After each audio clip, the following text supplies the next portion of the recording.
Don express, आईना सच का। नमस्कार, द डॉन एक्सप्रेस में आपका स्वागत है। आशा है आप सब सुखी व स्वस्थ होंगे। स्वास्थ्य मंत्रालय के अनुसार भारत में कुल 8,20,916 मामले सामने आ चुके हैं, जिनमें 22,123 लोगों की मृत्यु हो चुकी है। पिछले 24 घंटों में देश में 27,114 नए मामले सामने आए हैं और 519 लोगों की मृत्यु हुई है। अभी तक देश में कुल 5,15,386 लोग ठीक हो चुके हैं। वहीं दिल्ली की बात करें तो दिल्ली में अब तक कुल 1,09,140 संक्रमित मामले सामने आ चुके हैं। पिछले 24 घंटे में 2,089 नए मामले सामने आए हैं और 42 लोगों की मृत्यु हुई है। अभी तक कुल 3,300 लोगों की मृत्यु हो चुकी है। वहीं 84,694 लोग ठीक हो चुके हैं। ICMR के अनुसार 10 जुलाई तक 1,13,07,002 टेस्ट किए जा चुके हैं। पिछले 24 घंटों में 2,82,511 टेस्ट हुए हैं।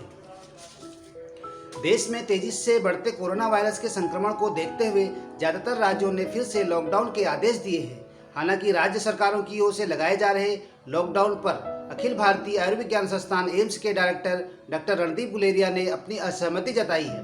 डॉक्टर गुलेरिया का कहना है कि कम समय के लिए लगाए जाने वाले लॉकडाउन से कोरोना की रफ्तार को रोक पाने में कोई मदद नहीं मिलेगी। अगर कोरोना की चेन को तोड़ना है तो राज्यों को कम से कम 14 दिन के लिए लॉकडाउन करना ही होगा। डॉक्टर गुलेरिया ने कहा कि देश में इस समय कोरोना पीक पर है और अगले कुछ हफ्तों में कई राज्यों में इसमें सुधार दिखाई देगा, तो कुछ ही में कोरोना संक्रमित मरीजों की संख्या बढ़ती दिखाई देगी। गुलेरिया ने माना कि कोरोना के आंकड़ों में कमी अभी आने में वक्त लग सकता है। गुलेरिया का कहना है कि जब कोरोना संक्रमित मरीजों की संख्या महज 3 दिन में 1 लाख के आंकड़े को पार कर गई है। डॉक्टर गुलेरिया ने कहा कि अनलॉक में मिली छूट का लोग गलत फायदा उठा रहे हैं और लोगों ने सोशल डिस्टेंसिंग का पालन करना पूरी तरह से छोड़ दिया है।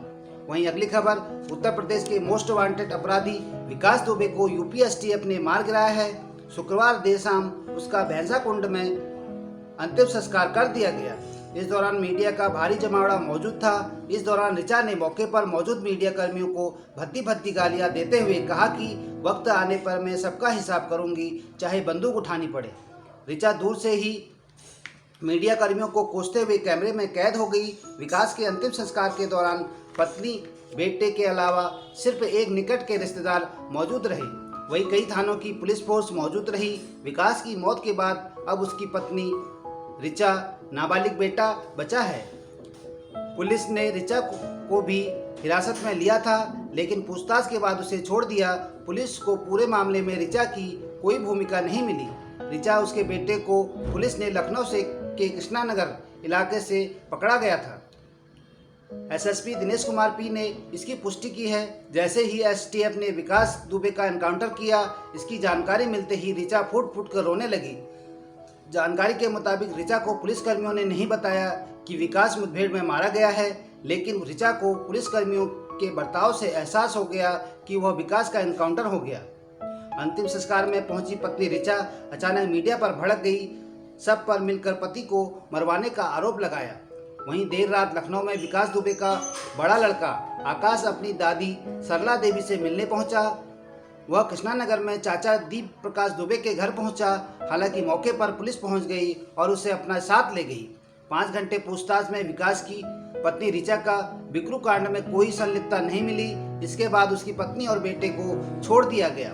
खोज खबर में वरिष्ठ पत्रकार भाषा सिंह ने विकास दुबे के एनकाउंटर पर जश्न को लोकतंत्र के लिए घातक बताया है। विकास दुबे के एनकाउंटर के लिए उनके हत्यारे बनने, अपराध करने और उससे मिले राजनीतिक संरक्षण की सारी कहानी ही दफन हो गई।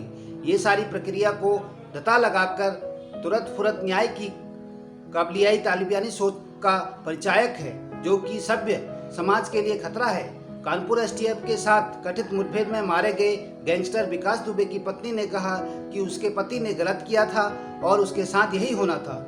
दुबे के अंतिम संस्कार के वक्त उसकी पत्नी ऋचा ने मीडिया कर्मियों से काफ़ी नाराजगी से बात की और उन्हें वहां से चले जाने को कहा। उसने दुबे की मुठभेड़ में मौत के लिए मीडिया को जिम्मेदार बताया। उसने एक सवाल पर कहा कि हाँ, विकास ने गलत किया था और उसके साथ यही होना था। वहीं दूसरी तरफ मुख्य आरोपी की पत्नी को क्लीन चिट और सह आरोपी की पत्नी को जेल की कार्रवाई पर सवाल खड़े हो रहे हैं। इस पूरे घटनाक्रम में कुख्यात बदमाश विकास दुबे की पत्नी ऋचा दुबे को कानपुर पुलिस ने पूछताछ के बाद क्लीन चिट दे दी। पुलिस ने कहा कि मामले में ऋचा की कोई मिलीभगत प्रथम दृष्टया नहीं मिली। वहीं दूसरी तरफ अमर दुबे की नवविवाहिता पत्नी खुशी को पुलिस ने गिरफ्तार किया और जेल भेज दिया। पूरा घर तबाह हो गया है। एसएसपी दिनेश कुमार पी ने बताया कि विकास की मदद करने वाले सभी जांच की जा रही है। इनमें ब्रह्मनगर के कारोबारी परिवार और कई अन्य शामिल हैं। इन सभी के अलावा करीब 15 लोग विकास के निकट संपर्क में थे। ऐसे लोग विकास के बाहुबल का इस्तेमाल करके रातों रात करोड़पति हो गए। इन सभी पर विकास की पत्नी ऋचा से पूछताछ हुई। पर्याप्त साक्ष्य के बाद इन सभी के खिलाफ एफआईआर दर्ज की जाएगी। पूछताछ में विकास और उसकी पत्नी ऋचा ने कई अहम जानकारी दी है। उन सभी जानकारियों को भी आधार बनाकर जांच शुरू की गई है। अवैध खनन, खुदखोरी, प्रॉपर्टी का काम करने वाले कई सत्ताधारी और कारोबारियों के नए नाम सामने आए हैं। सभी के खिलाफ जांच की जा रही है। वहीं अगली खबर, 32 देशों के 239 वैज्ञानिकों द्वारा हवा से कोरोना के फैलने पर चौतरफा घिरे WHO ने इसे स्वीकारने के साथ ही बचाव के दिशा निर्देश जारी कर दिए हैं। WHO ने बृहस्पतिवार को कहा, इलाज के दौरान उन अस्पतालों में वायरस फैलने की आशंका अधिक है जिन अस्पतालों में वेंटिलेशन यानी हवा की आवाजावी की व्यवस्था नहीं है। WHO के मुताबिक इलाज के दौरान बहुत छोटे छोटे ड्रॉपलेट्स एरोसेल्स के रूप में हवा में मौजूद रह सकते हैं, खासतौर पर अस्पताल परिसर के ऐसे स्थानों में जहां हवा आने जाने की उचित व्यवस्था नहीं है। ऐसे स्थानों पर वायरस घंटों तक रह सकता है। यहां से गुजरने वाले लोगों के इसकी चपेट में आने का खतरा अधिक है। विश्व स्वास्थ्य संगठन यानी WHO के महानिदेशक टेड्रोस अधनोम घेब्रेयेसस ने कहा कि मौजूदा वक्त में सबसे बड़ा खतरा कोरोना से नहीं बल्कि वैश्विक एवं राष्ट्रीय स्तरों पर नेतृत्व और एकजुटता के अभाव से है। घेब्रेयेसस ने कहा कि एक विभाजित दुनिया के तौर पर हम इस महामारी को परास्त नहीं कर सकते। यह एक ऐसी त्रासदी है जो हमें अपने कई दोस्तों को याद करने पर मजबूर कर रही है। कई जानें हो रही हैं। वैश्विक नेताओं के कोरोना वायरस महामारी के खिलाफ एकजुटता से लड़ने का आह्वान करते हुए उन्होंने कहा, ऐसा एक साझा दुश्मन से लड़ने के लिए मनुष्यों को एकजुट करना कितना कठिन है जो अंधाधुंध लोगों को मार रहा है। क्या हम साझा दुश्मन में विभेद या पहचान करने में असमर्थ हैं। वहीं अगली खबर, drug controller general of India ने कोरोना वायरस से संक्रमित मरीजों के उपचार के लिए इटोलिजवाम इंजेक्शन को इस्तेमाल करने के लिए मंजूरी दे दी है। हालांकि यह अनुमति सीमित दायरे में एक्यूट रेस्पिरेटरी डिस्ट्रेस सिंड्रोम से पीड़ित कोविड-19 रोगियों के आपात स्थिति में इलाज के लिए दी गई है। गिलियड साइंस ने शुक्रवार को कहा कि एक लेट स्टेज अध्ययन के अतिरिक्त आंकड़ों से पता चला है कि एंटीवायरल रेमडेसिविर ने क्लिनिकल रिकवरी में काफ़ी सुधार किया है और कोरोना वायरस से संक्रमित रोगियों में मृत्यु का जोखिम भी कम हुआ है। कंपनी की ओर से कहा गया कि संभावित क्लिनिकल ट्रायल में इस खोज की पुष्टि की आवश्यकता है। गिलियड ने कहा, रेमडेसिविर के उपचार किए जा रहे 74.4% मरीज 14 दिन में ठीक हो गए, जबकि आमतौर पर यह दर 59% रहा था। विश्लेषण में रेमडेसिविर के साथ इलाज किए गए मरीजों की मृत्यु दर 14 दिन में 7.6% रही, जबकि रेमडेसिविर के बिना इलाज किए जा रहे रोगियों की मृत्यु दर 12.5% थी। कोरोना संकट के दौर में गिलियड कंपनी ने शेयर में उछाल देखा जा रहा है और 2% की वृद्धि के साथ 76.14% डॉलर हो गया है।